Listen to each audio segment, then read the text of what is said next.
Good morning everyone, this is Lucrezia, your local guide in Venice.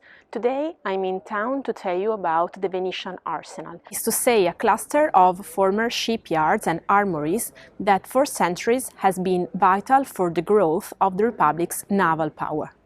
The choice of the location was definitely strategic. This is where, in fact, most of the rafts carrying the wood from the Cadore area to town used to arrive, providing the arsenal with the necessary wood supply. Although the exact date of the foundation of the arsenal is unknown, some written records prove that it already existed back in the 12th century. And soon it became the earliest industrial complex in Europe before the Industrial Revolution, where the assembly line model promoted by Henry Ford in the 20th century was first used.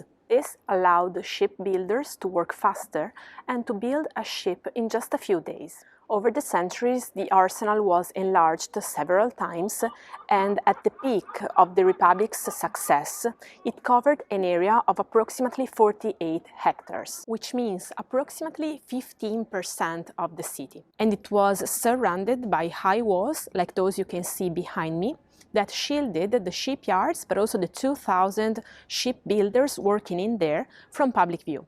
Behind me you can see its monumental entrance, which was built during the second half of the 15th century.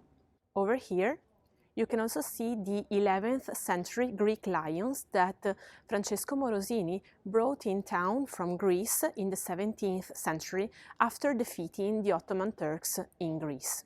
Today, the Arsenal of Venice is owned by the state, but it's still partially accessible during the Biennale di Venezia art exhibits. If you'd like to know more about the lions or about the Arsenal itself, make sure to book a virtual tour or a tour with me and visit www.secretvenicetour.com to have more details. Also, make sure to hit the bell notification icon on my YouTube channel so you won't miss any new video. Ciao!